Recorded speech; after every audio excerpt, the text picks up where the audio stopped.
Hello and welcome to TellerNetcast.com, your local internet radio with news, talk, and culture.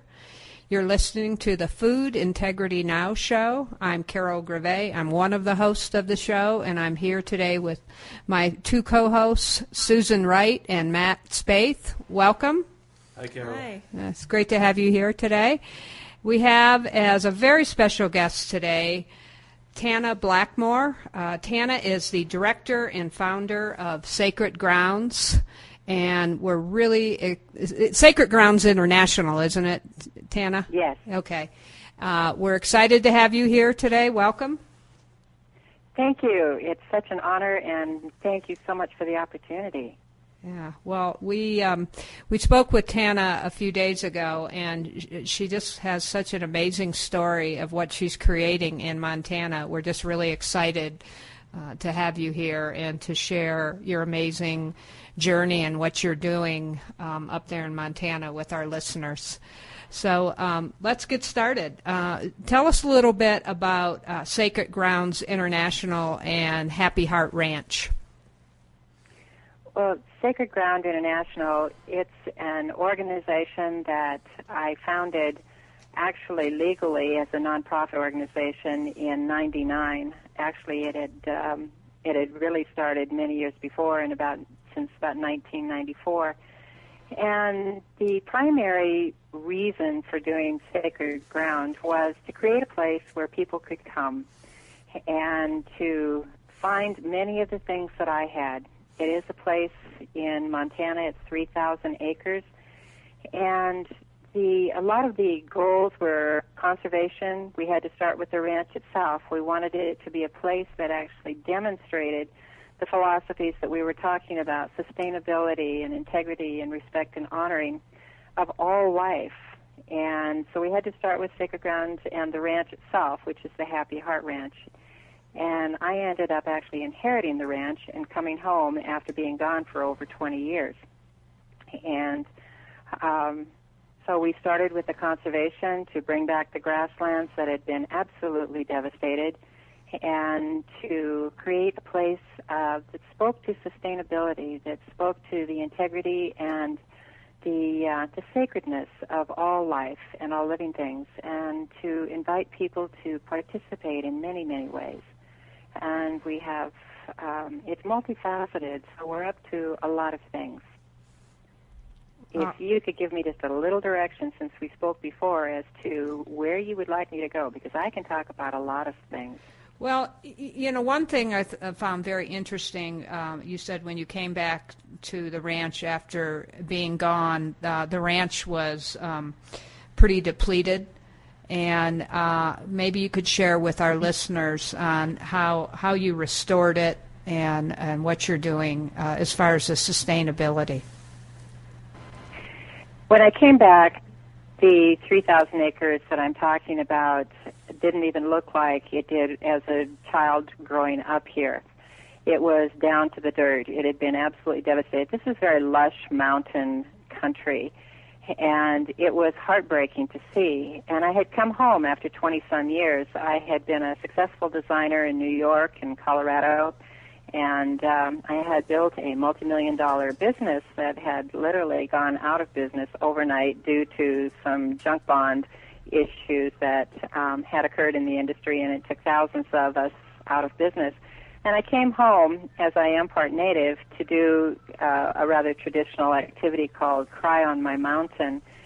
And I came home to pray at the place of my childhood where I felt safe and secure, and to pray at the foot of the mountain. And I had no intentions of staying. This is in the middle of the Crow Indian Reservation, and because I am a woman and because I am Lakota rather than Crow, there were just many, many reasons why it really would not be advantageous to stay. And during my time and my many, many walks on the mountain, and I spent months praying and walking. And one day I had my epiphany, my light bulb went off, and I was given back my life. with some incredible inspiration, some incredible insights into the meaning of life and the sacredness of all life, and most of all, the sacredness of my life. And in the Native traditional way, we have a giveaway. And so I went to the mountain and I asked the mountain, what may I do to give back and to say thank you for all that this mountain has given to me? And what I heard in the clearest of voice was to create a place where others can come and they can find what you found. And it took many months and a lot of discussion with my mother and to really think of what we could do, because it literally was devastated. Over the years, since my father had been gone, 20-some years, my mother had moved to town and leased the ranch out. And unfortunately, when you lease land, the people who lease quite often don't think of the generations to come or the next year or the year after that. They don't have the stake in the ownership. And as a consequence, they had brought in far too many cattle, overgrazed, devastated many of the springs. And so I set about learning about how to restore the ranch and how to bring it back to its natural state. My mother had asked me, what would we do with this if we took it back? Because she had literally tried to sell it and she got it back again. And rather than to go through the trying to sell it again, she said, well, what would we do with it if we kept it? And so I said, well, let's create a wonderful place for people to come. Let's create a role model of sustainability. And so in my studies, I had learned about buffalo. I had taken grazing management, land management courses, just a few, just enough to wet my feet. And lo and behold, very early on, I had, in order to sustain us, because the ranch was there was nothing here. My mother was broke. I was broke. We didn't have any money between us to really start any great endeavor. And so I started doing some business consulting on the side, and when I was on a business trip, there was a break, and they took us to a little store, and in this store there was a mounted buffalo head. And I will never forget this. I walked up to the buffalo, and I was thinking in my usual rather cynical way, oh, how sad that this buffalo needs to be, an animal has to die so that it can be mounted up here.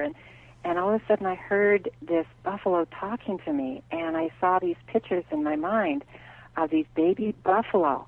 And I heard this voice that says, it just kept saying, bring back the buffalo, bring back the buffalo. And I said, oh, no, please don't ask this of me. I know nothing of buffalo. Well, I had shared this with a dear friend, and 30 days later, which was Christmas, I was gifted 3 baby buffalo. It was a huge surprise to me and a huge shock. Well, that began the buffalo. And from there, more people gifted more babies and yearlings and 2-year-olds, and we started out with a core herd of about 10, 12 animals.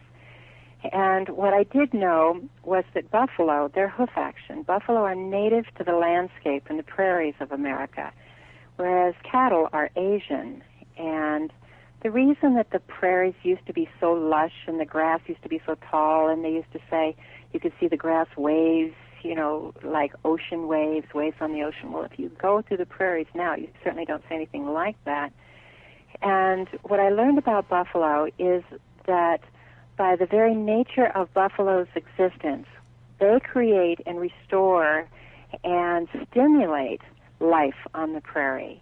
It's their hoof action, and the fact that they're constantly on the move. They fertilize, they stimulate, and they aerate the soil, which stimulates the growth, and it revitalizes and recreates the natural habitat for the natural grasses.